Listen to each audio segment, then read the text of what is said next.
When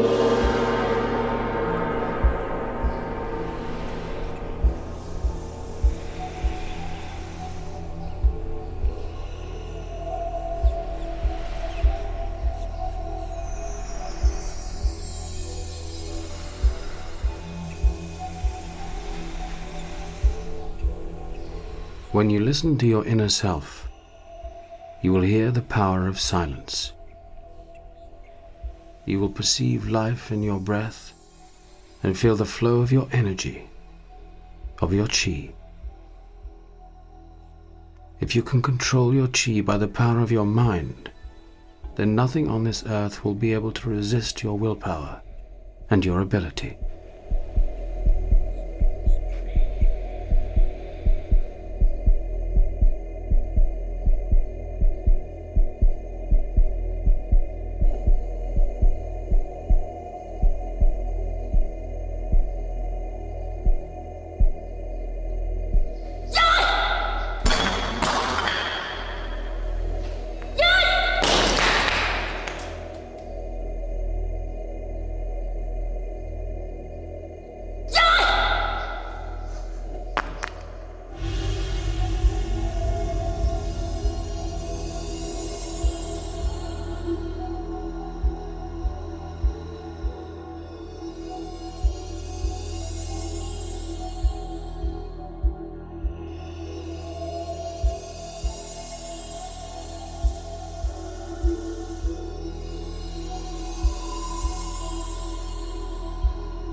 We are in the heart of China, in the magical landscape of the province Henan. For many, the historical cradle and incredible treasure house of Chinese civilization and culture. For this was the seat of the majority of the emperors. From here, they governed the empire. Here lies the most sacred mountain in all China, the mighty massif of the Songshan. The picturesque rock formations rise up from the dense forests to more than 1,500 meters above sea level.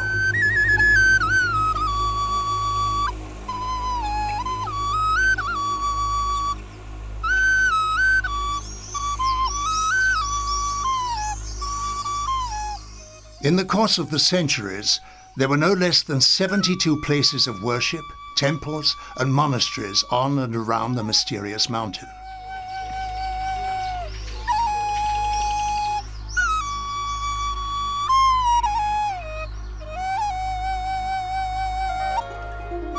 At all times, philosophers, monks, and founders of religions have laid down the principles of their faith in these temples and abbeys on the Songshan. At the university at the foot of the mountain, the ingenious thinkers Confucius and Lao Tse developed their scientific theories and their Weltanschauungen, which became the fundamentals of Taoism.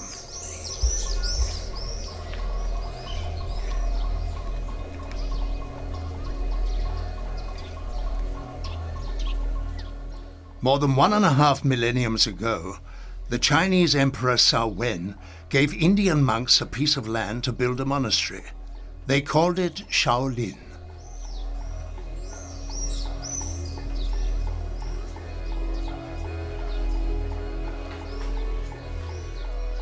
The emperor ordered them to translate the Buddhist sutras into Chinese. This is how the Shaolin Temple became the spiritual center of China.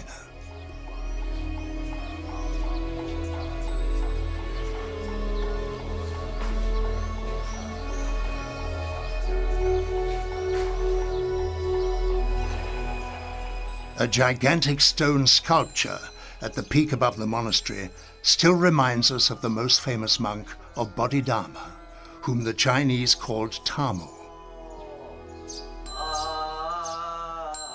He left the Shaolin temple to meditate and pray in a cave hundreds of meters above the monastery.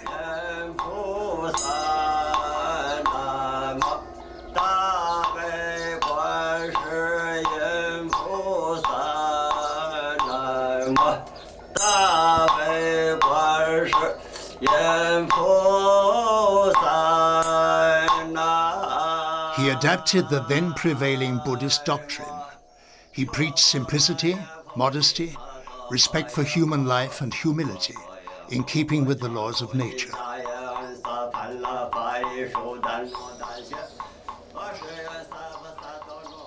Based on his teachings, there originated one of the most important world religions.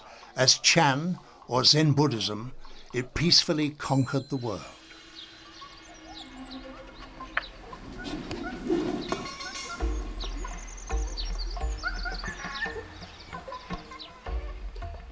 Tamo, however, created not only Zen but also Kung Fu, which the Chinese consider to be the mother of all martial arts.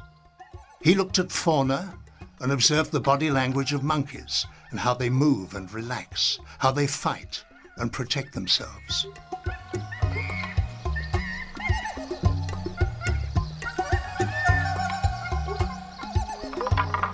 Tamo integrated the flow of movement of almost all animals in the martial art of Shaolin Kung Fu.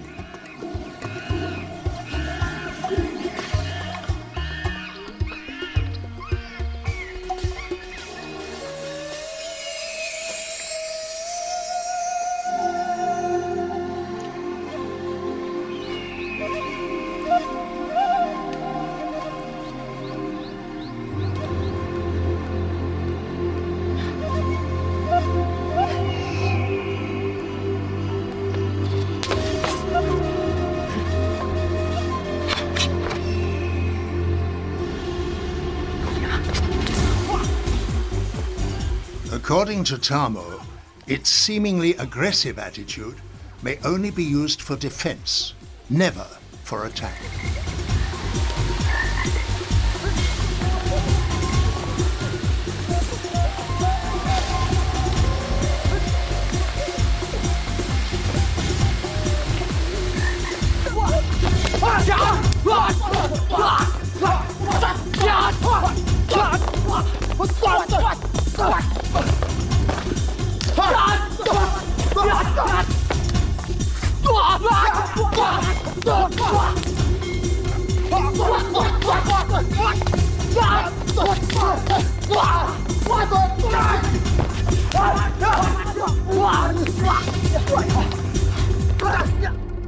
The monks of Shaolin Kung Fu did not only fight with their bare hands, they also developed a very efficient, respect-inspiring arsenal, which went down in the history of the noble martial arts as the 18 Shaolin weapons. Their perfect, even graceful handling of these weapons frightened their adversaries. The holy men from the mountain soon had the reputation of being invincible and invulnerable. When the empire seemed in danger, the emperor often called on the martial monks from the distant Songshan mountains for help. Their taste for victory and their fighting spirit derived from Tamo's teachings and a deep devotion to Buddha. Kung Fu is not only a sport, but a philosophy, a science and a life attitude. If you want to be good at Kung Fu, you have to observe the rules of Zen Buddhism, and you must try to find inner calm day by day. Only he who is in harmony with nature will be able to master accomplished Kung Fu.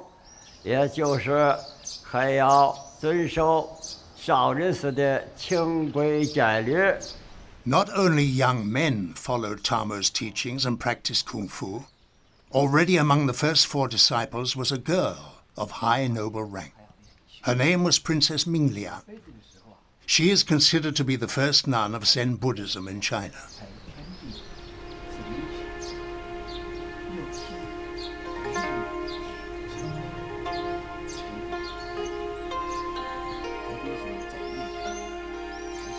The construction of the men's monastery at Shaolin had just been completed at this time. But since Mingliang was a woman, she was not allowed to live there. She therefore built a modest hut nearby to serve as a center and school for those women who were interested in Zen Buddhism and Kung Fu. After Ming Lian's death, the modest hut fell into ruins.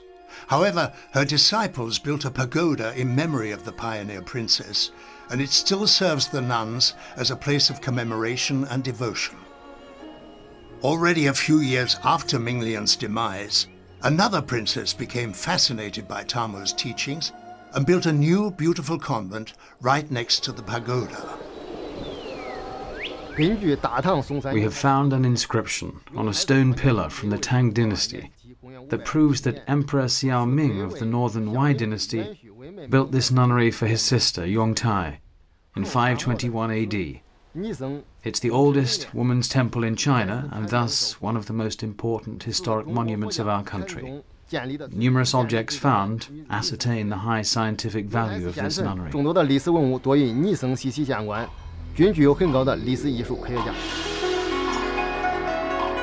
The young princess Yongtai had lived at the imperial palace of the nearby city of Luoyang.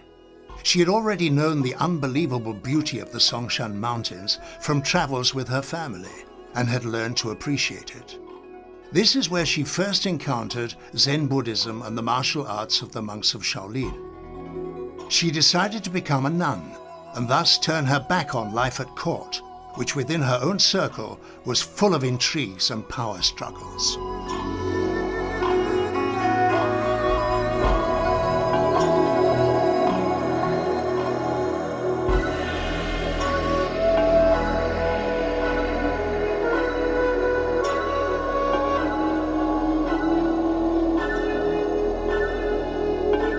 Her conversion is considered one of the most important events in the history of Zen Buddhism.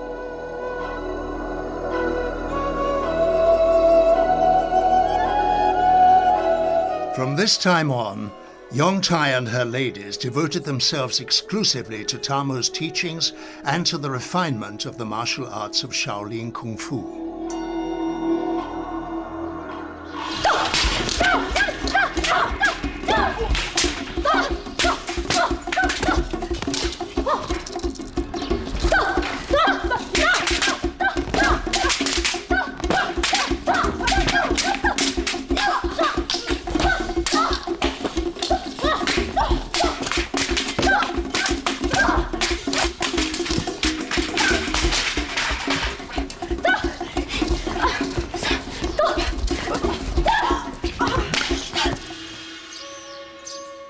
The monastery now flowered and flourished. Up to 1,000 nuns lived at the women's convent, which became a point of attraction for all those innumerable Kung Fu and Buddhist women thirsting for knowledge and who were prepared to sacrifice everything.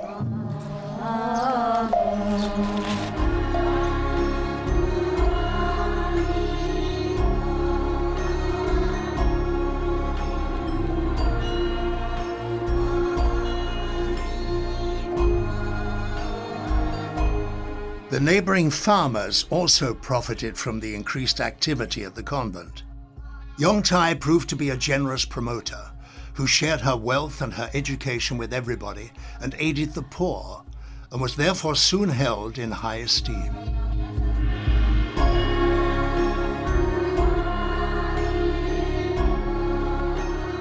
The nunnery was named after her.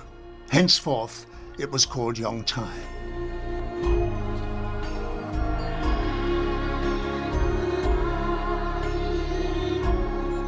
Ever since those days, a white jade statue in the heart of the temple reminds us of this extraordinary noble woman, of her generosity and her accomplishment. After the example of the Shaolin monks, the female masters of Yongtai sought perfection in the martial arts. With humility, discipline, and endurance, the young nuns learned the high arts of the traditional 18 weapons, the perfect mastery of the animal forms, and the wisdom of Tai Chi. Just as Tamo had taught them, they used Kung Fu only to defend their convent, and became true masters of martial science.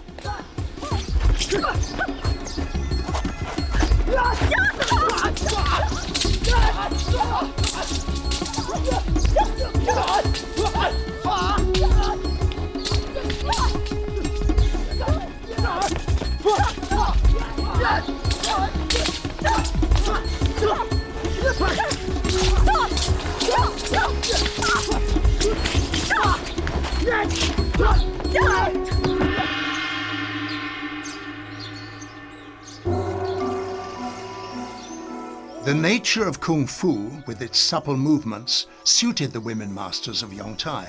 However, the men were unwilling to accept their female co-fighters as their equals.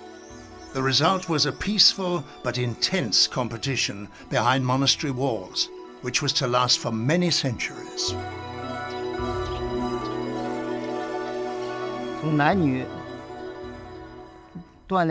From the physical and social point of view, Kung Fu was conceived rather for men than for women. For some exercises, women are not suited at all. Therefore, mostly men practice them. In addition, men master Kung Fu better than women do, because they can practice 365 days a year. Women cannot do this in certain periods of their life. For me, it is clear. Men are simply better in this martial art than women.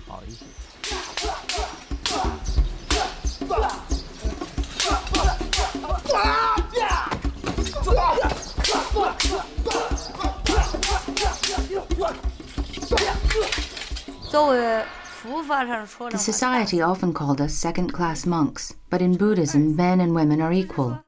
There is no difference between poor and rich, or between men and women. Everybody can reach enlightenment and perfection if he or she strives to do so.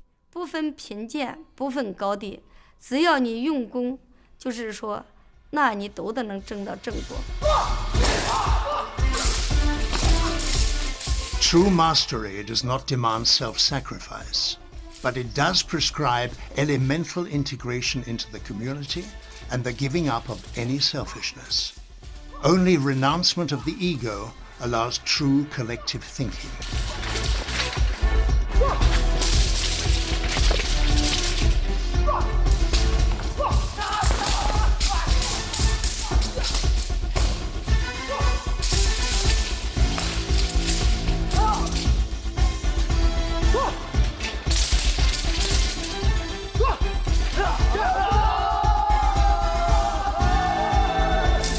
The women Yongtai masters are only allowed to perform a solo part in a symbolical sword fight.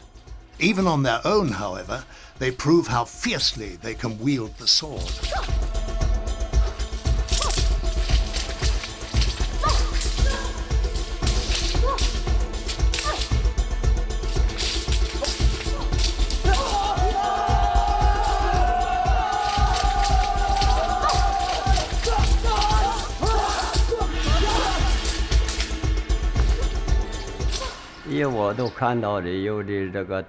I have seen many women doing excellent Kung Fu with sword, saber or lance.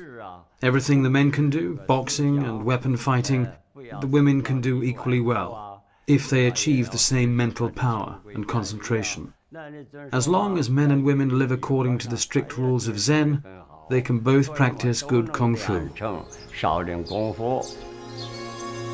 Next to the Shaolin Temple lies the world-famous Pagoda Forest, the last repose of all masters of the monastery. More than 250 multi-storied funeral towers hold the ashes of the monks. To begin with, however, the nuns were not granted the right to be buried in this holy earth.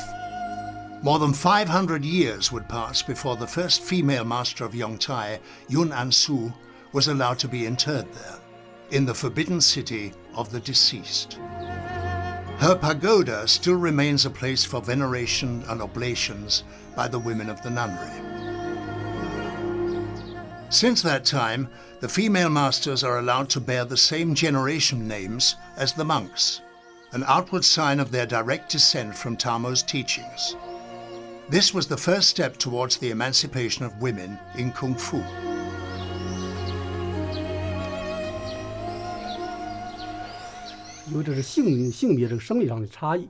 Although men are physically stronger than women, this does not mean that they are the better Kung Fu fighters. A woman who strives with all her heart, who has the right teachers, who observes the Zen rules, and practices in the right environment, can even become better than a man.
In the past few years, the Yongtai convent has been refurbished with the aid of a generous donation from a private investor.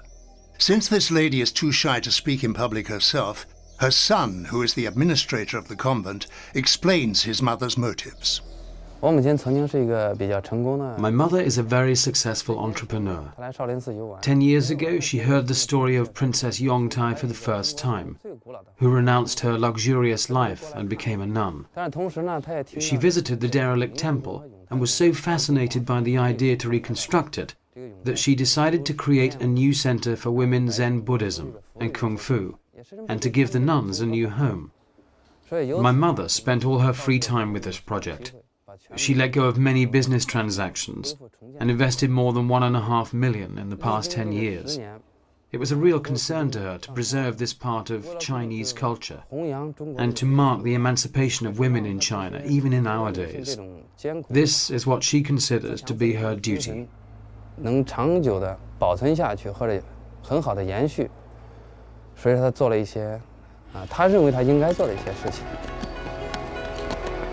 The revitalization of the monastery already bears the first fruits. Yongtai has become the destination of many young girls. They come from all over China to bask in its historical aura.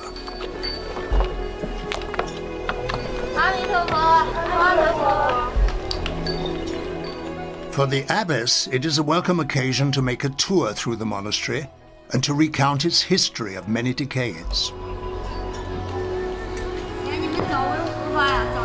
However, the girls are interested not only in Kung Fu, but to a large degree in the mysticism of Zen Buddhism too, which is one of China's most common religions.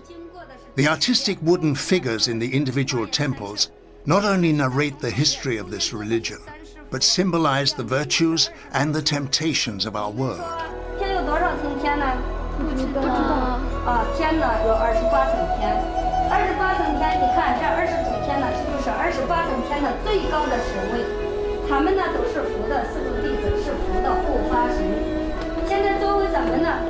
In a group ritual, the Abbess Shi Yanjun explains to the aspirants the devotion to Buddha.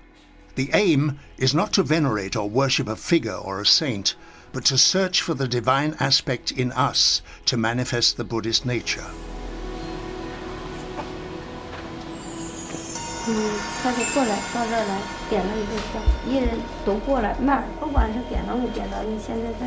If they want to be accepted at the monastery, to take refuge there, the novices have to take a vow, repeating it after the abbess. 这样记住了吧？记住了。啊，现在我就开始念。是我所尊，是我所尊。见闻随喜，见闻随喜。如实等罪，如实等罪。无量无边，无量无边。故于今日，故于今日。生大惭愧，生大惭愧。Not to lie, not to kill, not to steal, not to drink alcohol or eat meat, as well as to embrace a life in celibacy.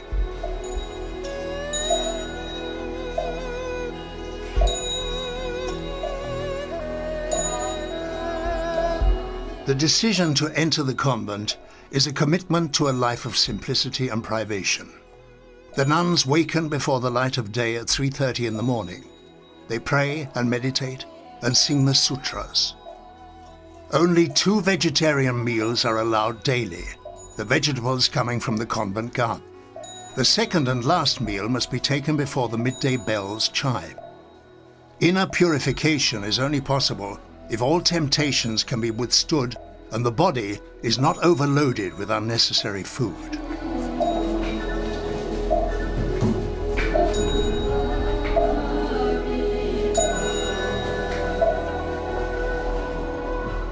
Tamo obliges his disciples to lead a life in absolute modesty, without airs and without pride. They must also perform all the work at the monastery.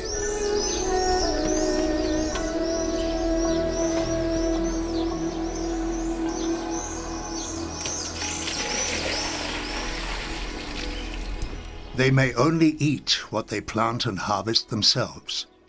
Only by reducing life to the essentials, will purity of the soul and of the mind facilitate the way to self-enlightenment.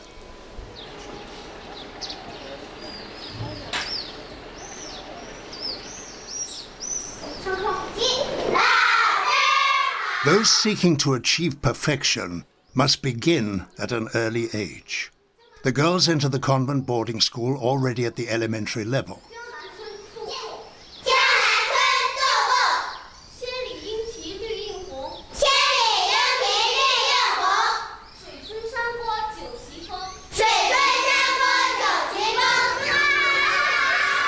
Kung Fu is on the agenda 5 hours per day, 7 days a week. A voluntary life and training in the group, since the basic exercises and forms have to be instilled from childhood through to fulfillment. And this in addition to the normal curriculum.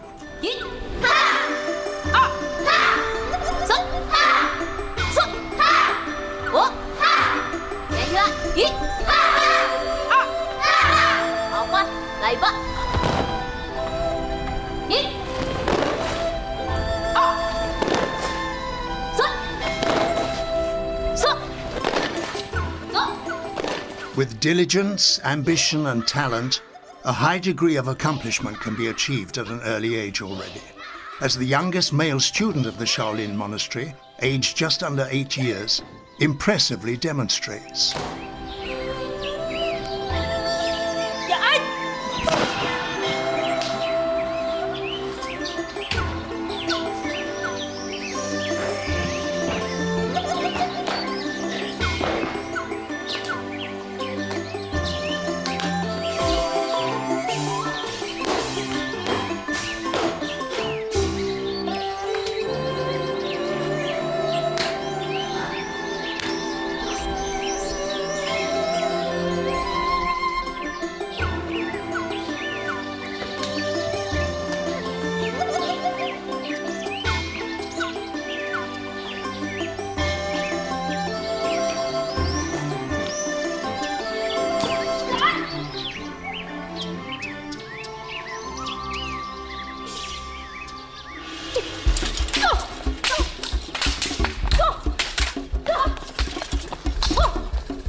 Neither age nor gender matter if you want to achieve perfection.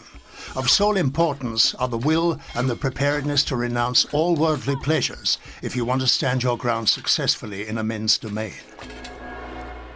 I have practiced Kung Fu with the boys since I was 10 years old.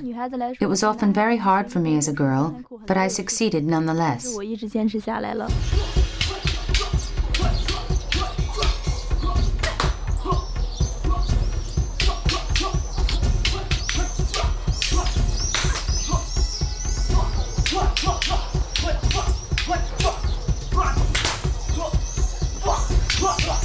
Ma Dongli has indeed been successful. She is master of the most original of all weapons of Shaolin Kung Fu, the club, and proves herself in daily training sessions with her male colleagues.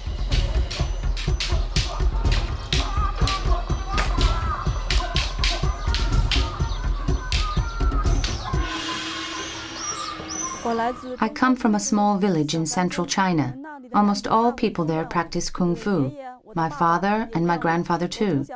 Since I was young, I wanted to be better than the men and beat them all.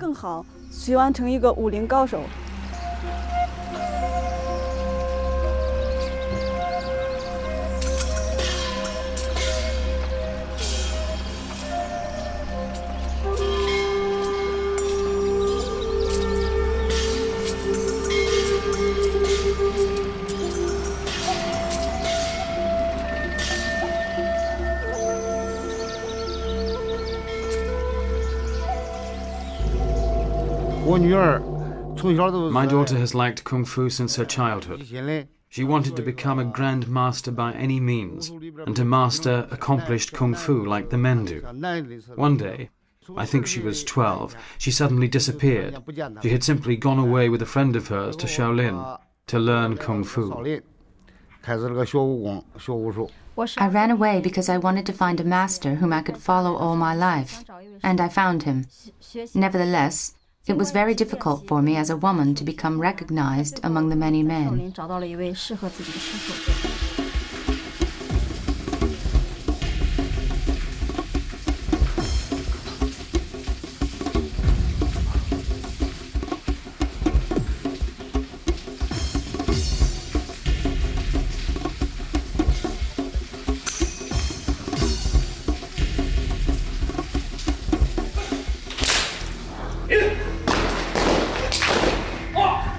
Dozens of private schools have established themselves around the Yongtai convent and the Shaolin temple. Tens of thousands of male and female students strive towards their common goal.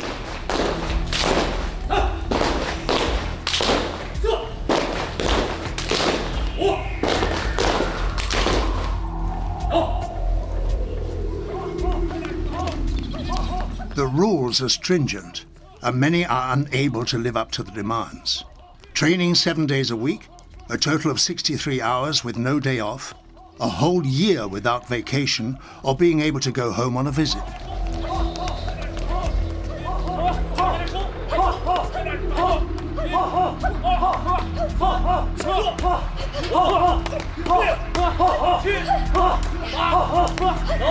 The physical training program is one of the hardest in the world. The same is expected of both men and women. Endurance, strength, adroitness, and equilibrium.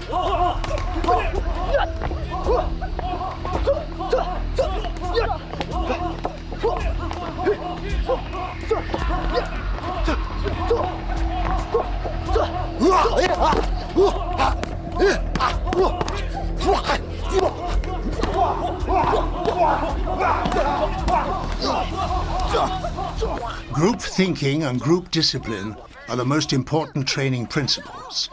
The male students are a model for the girls and fire their ambition, and one may be certain that the reverse is also true.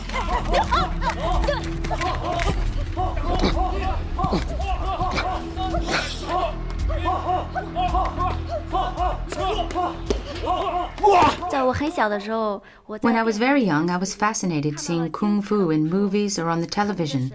I thought, what the boys can do, we can do too. So I decided to go to Shaolin and learn Kung Fu.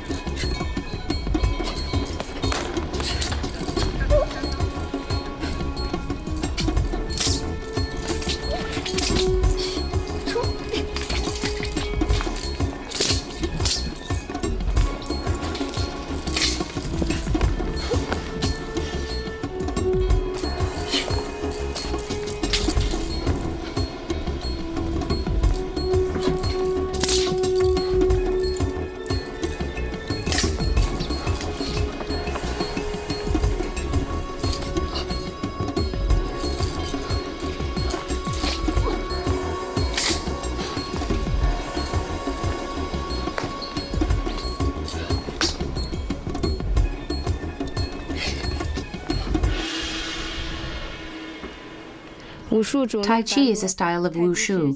I practice Tai Chi and Kung Fu. Tai Chi is externally soft and flowing. Internally, however, it is hard and energetic. It is important both for defense and also for physical and mental health.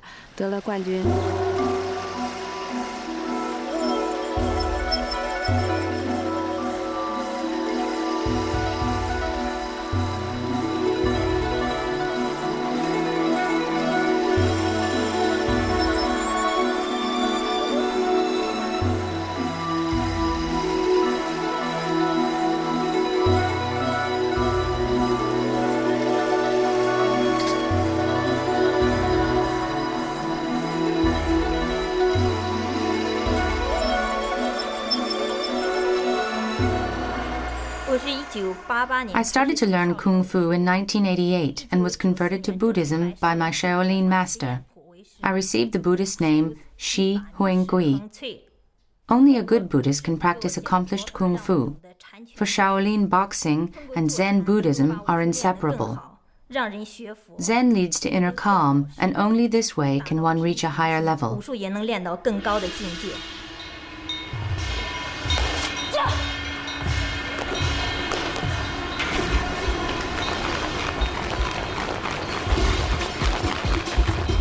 Zhu Juimei has mastered the most demanding of all Kung Fu weapons, the ninefold whip, with perfection. The artistically manufactured chain becomes a deadly weapon through its incredibly speedy twist.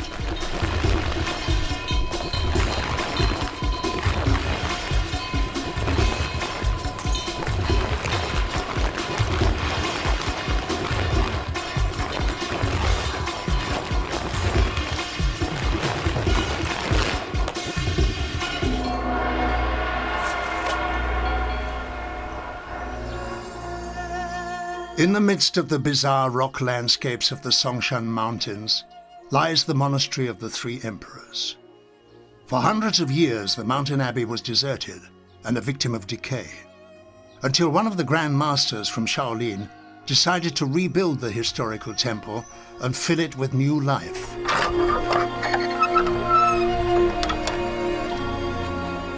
Shi Dejian is considered the most important and accomplished living Kung Fu master in all China. He lives with only a few monks, far away from the busy daily life at the monastery in the valley, in harmony with nature and in strict accordance with the rigorous rules of Zen.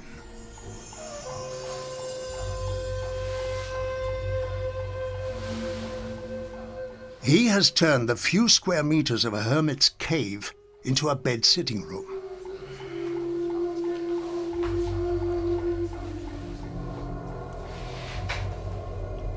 Here he practices highly accomplished Kung Fu with a maximum of energy within a minimum of space.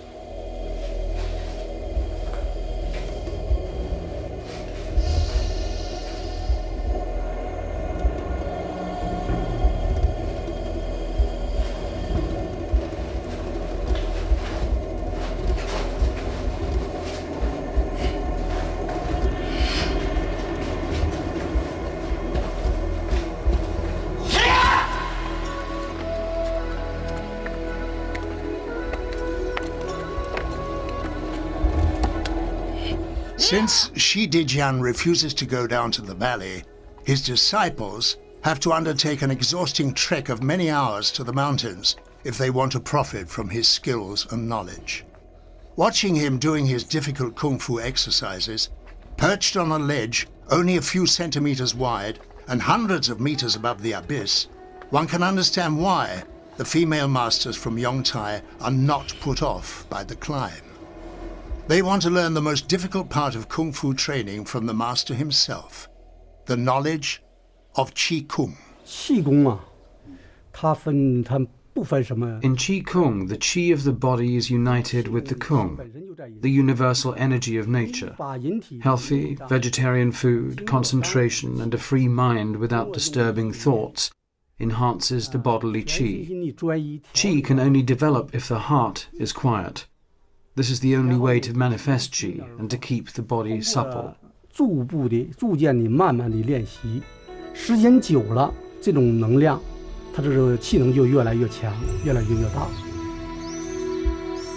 At sunrise in the mystical detached world of the Songshan summits, Shi Dejian practices breathing technique with his disciples. It is, so he says, the essential prerequisite for the volitional control of Qi, which runs along the invisible energy lines of the human body. All the monks of Shaolin know about the function of the meridians and of the reflecting points of the organs located on them. While breathing, the mind is directed inwards, the noise of all disturbing thoughts ebbs away, and inner calm is achieved. In this state of transcendence, they explain to us, the mind controls the body.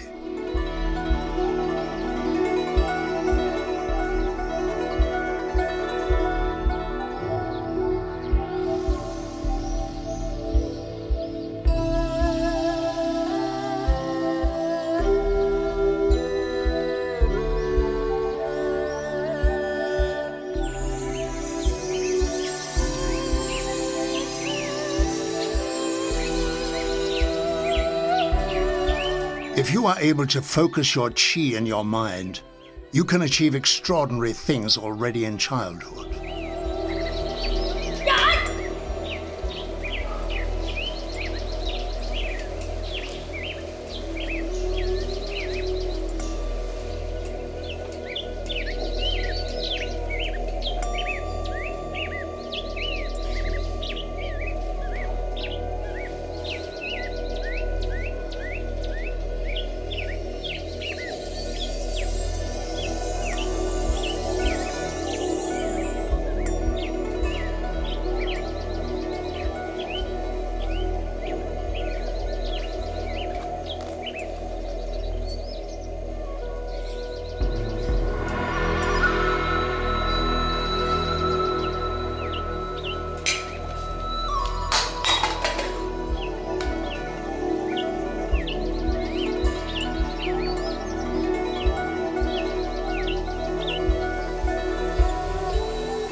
If practiced for several decades, Qigong exercises may even slow down the human body's biological clock, albeit only with considerable effort. This old master, of well over 70 years of age, has preserved the flexibility of a trained young body by practicing Qigong every day. He does his exercises in the shade of China's oldest tree, a cypress, which was first recorded 2,500 years ago. The wisdom of the Shaolin monks has taught him to emulate the elasticity of soft bamboo rather than the brittleness of a rigid tree.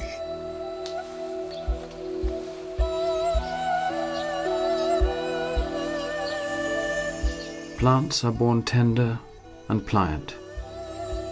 Dead, they are brittle and dry. Men are born soft and supple. Dead, they are stiff and hard. Thus whoever is stiff and inflexible is a disciple of death. Whoever is soft and yielding is a disciple of life. The hard and stiff will be broken. The soft and supple will prevail.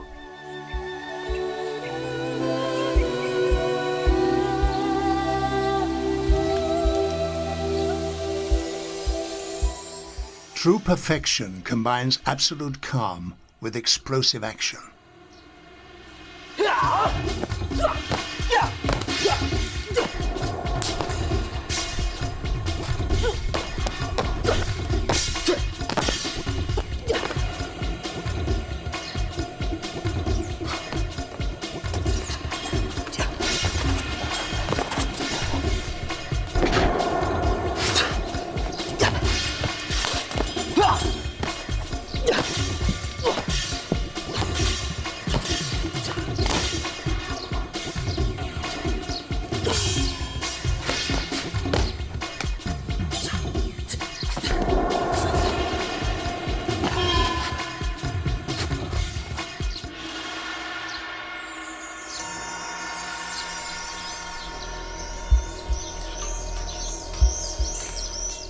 The female Kung Fu masters from Yongtai accomplish the difficult Qigong exercises in the same way.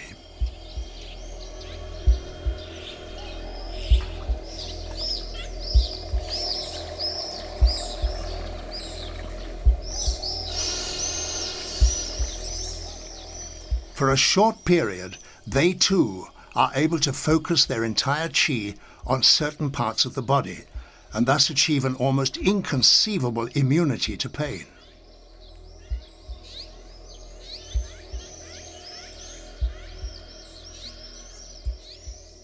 They then experience this part of the body as dead, as they say. They can walk on sharp blades, weighed down with full water buckets, without any injury or undue discomfort.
Shi Jingshui has chosen one of the supreme challenges of the supremely difficult Qigong, an exercise with the martial name Iron Head.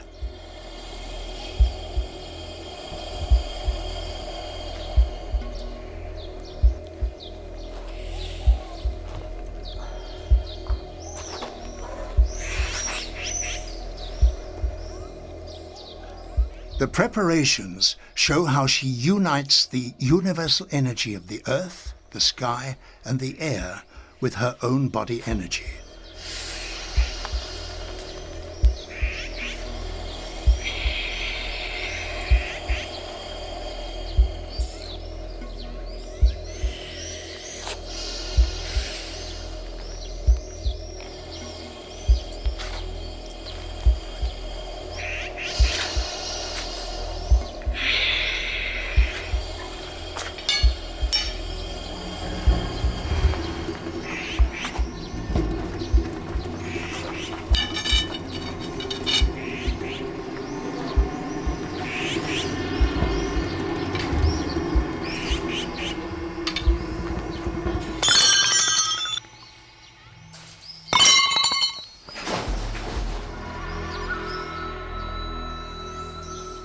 According to an old tradition, the female Kung Fu masters have to prove their perfect mastery of all weapons.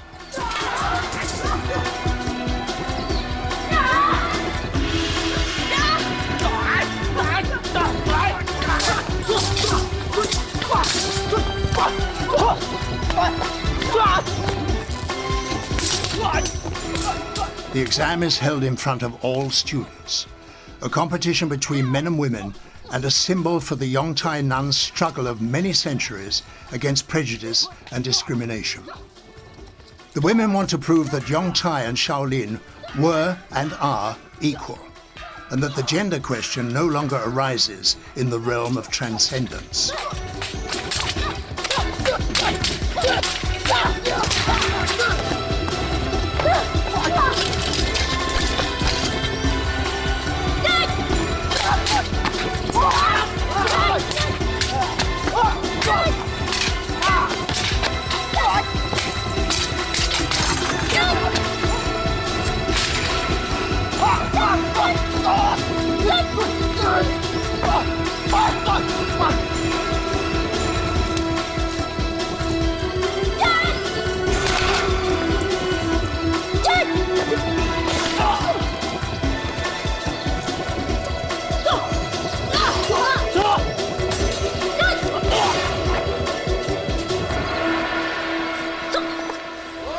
Being a disciple of Buddha, the search for the divine in us cannot be a privilege of men.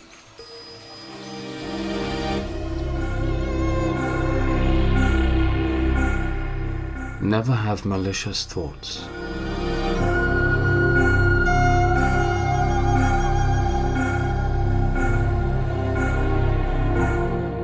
Make yourself familiar with all techniques and arts.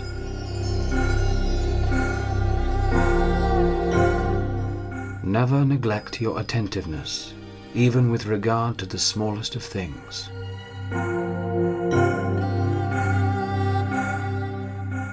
Strive to perceive the essence of what remains unseen.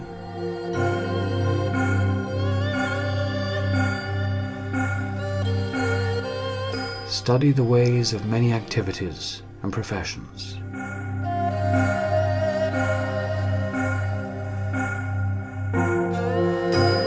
Always be aware of pursuing the path.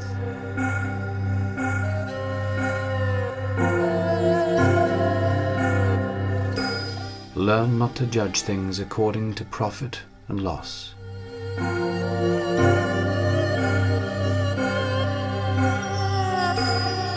Develop your skill to see through everything at first sight.